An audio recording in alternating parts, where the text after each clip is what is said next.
ارتفاع الكيكة وهشاشتها دي مش كيكة محلات، دي كيكة اتعملت في البيت، والنهارده هاقول لكم سر الكيكة الإسفنجية اللي بتطلع عالية وهشة جدًا، بمقادير زي المحلات ومن غير ما تهبط منِّك أبدًا، يالّا بينا.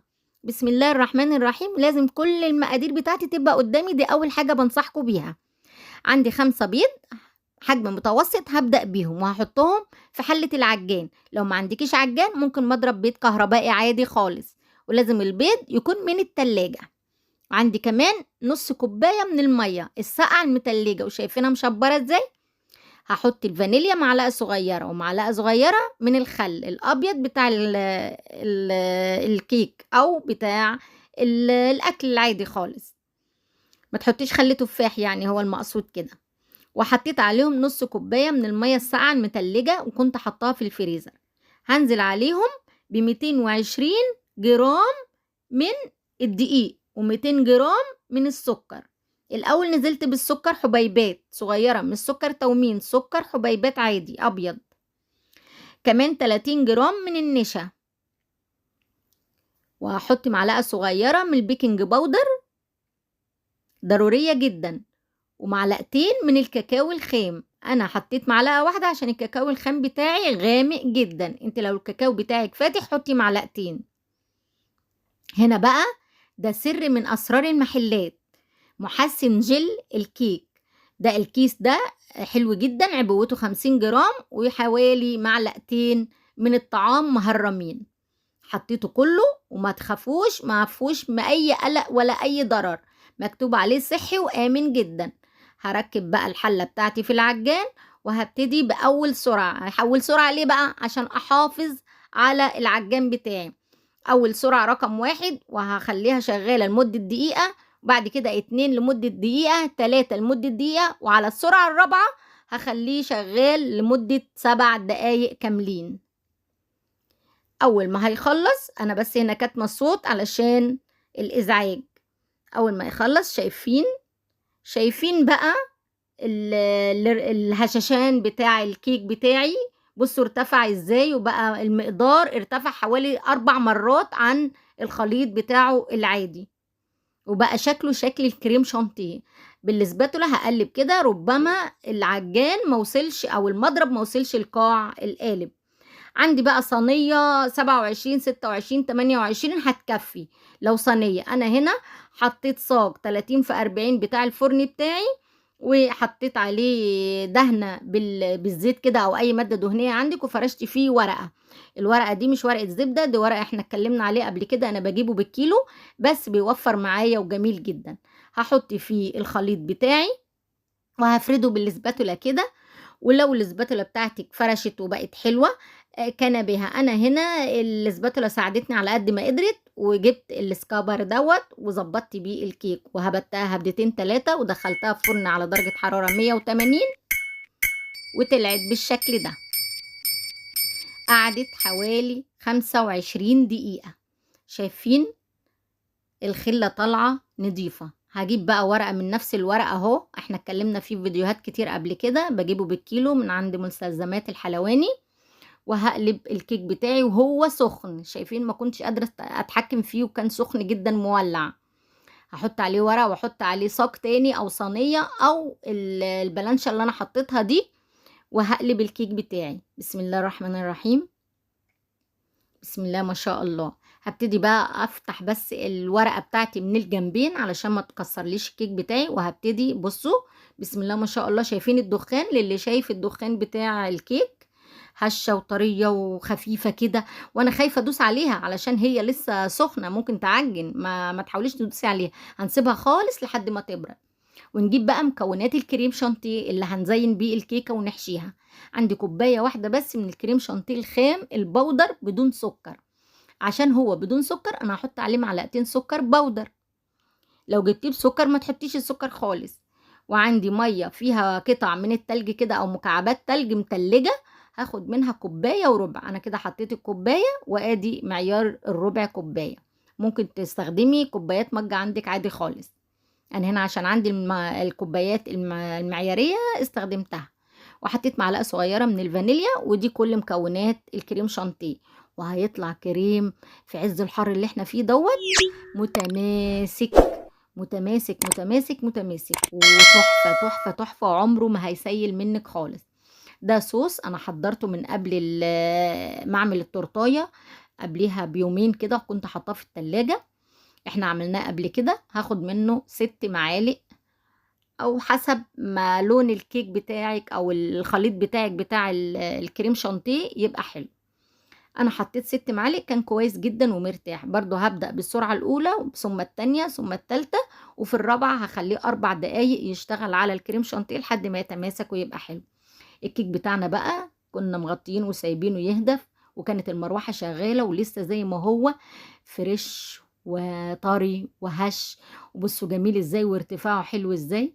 الله الله، انا بدوس عليه وبيرتفع تاني زي السفنجة، والله العظيم بدوس عليه بكل قوتي. هنقلبه بقى ونشيل من عليه الورقة ديت، يا خسارة لو كنت دوست كويس على الورقة دي بالبلانشة كان كل الوش طلع معايا مرة واحدة. لو انت بقى من هواة الناس اللي بتشيل كده بايديها ماشي عادي، لو انت زي بتشيلي كده بالسكينة المشرشرة او بأي سكينة عندك وتشيلي الوش دوت، لان الوش ده بيبقى ملزق كده ما بيبقاش احسن حاجة يعني لما بنزين وبيزحلق الكريمة اصلا. هنشيله خالص ونتخلص منه، على فكرة ما بيترميش، احنا بناكله اصلا. العيال جنبي مش مخليين حاجه يعني، بياخدوا كل حاجه اول باول. انا هقسم الكيك بتاعي مرتين، ما تعملوش الورق بتاعي كده، الورق بتاعكم زي ما انا عملت كده. هقول لكم ليه في الاخر، لانه كان سيء جدا بصراحه بالطريقه دي. قسمت نص الكيك وهاخد نصه، وده اللي هو شراب التسقيه بتاعي. جبت كوبايه ميه ساقعه من التلاجة وحطيت فيها معلقه نوتيلا دوبتها كويس قوي وهسقي بيها الكيك. ممكن تحطي كوبايه ميه وعليها معلقه سكر ومعلقه كاكاو وتدوبها كويس ورشه فانيليا وتشتغلي عادي برضه، مش هتقول لا. او ميه من غير كاكاو خالص وبرضه هتقول لا، مش هتقول لا. يعني هتسقي باللي انت نفسك فيه، حتى لو شويه لبن بسكر هتبقى حلوه من ايديكي وزي الفل، وربنا يحسن ما بين ايدينا جميعا يا رب. هجيب بقى الكريمة بتاعتي حطيتها في كيس الحلواني، وهبتدي اعمل بها كده خطوط حوالين داير على الكيك.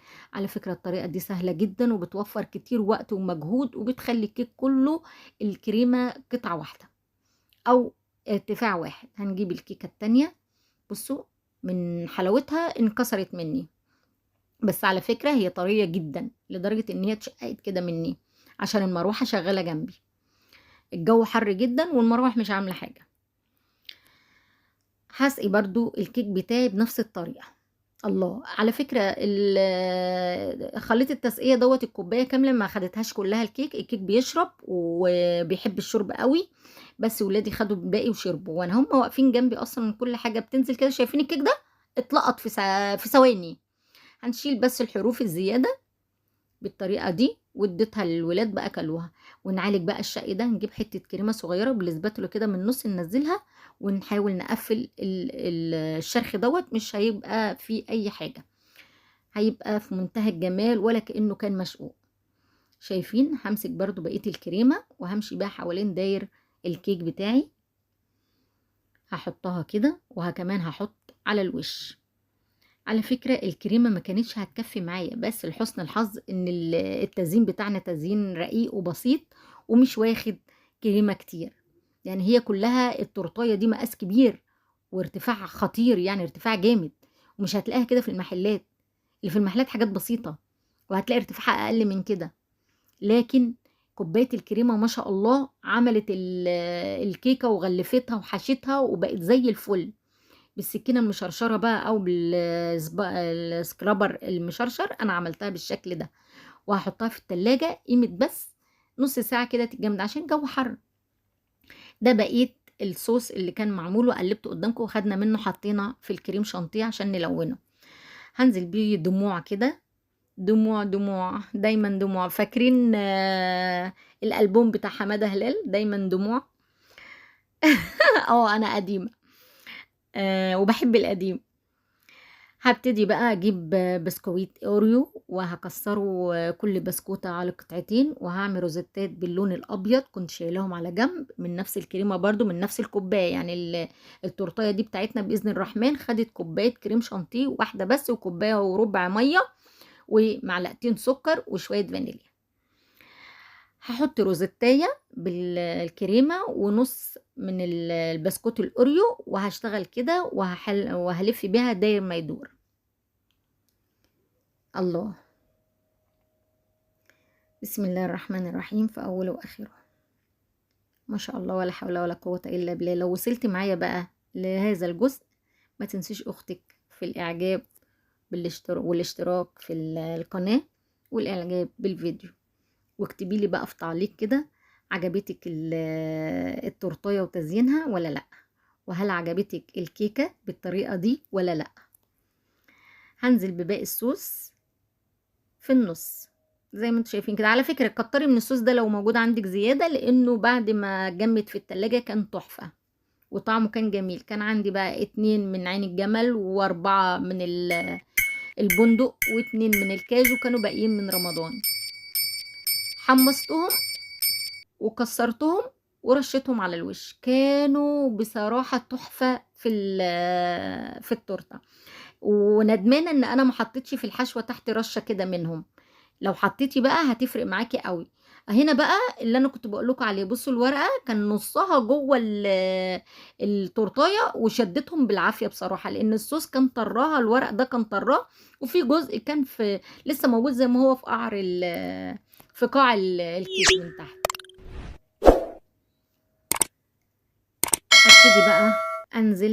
هبتدي انزل بالشمع. ايه رأيكم؟ عيد ميلاد ادم، 12 شمعة. تم 12 سنة. كل سنة وانت طيب يا ادم. يكفي ان ولادي انبسطوا بالتورتايه اللي عملتها، وما كلفتنيش حاجة، كل حاجة كانت موجودة في البيت الحمد لله. واتمنى ان الفيديو يكون عجبكم وشفتوه معايا للنهاية عشان ما تفوتكمش اي تفصيلة. واذا عجبك الفيديو بقى، صلي على الرسول في تعليق، ما تنسيش الصلاة على النبي عليه الصلاة والسلام. يا أفضل خلق الله، ألف صلاة عليك يا رسول الله. شايفين الكيك؟ شايفين الورقة كمان اللي كانت تحت الكيك دي؟ هي باقي الورق اللي أنا قلتلكوا عليه. يا رب كل النصايح اللي قلناها والأسرار اللي قلناها تكون عجبتكم، وكانت بمثابة ان هي تعملي الكيكة وانتي مش قلقانة.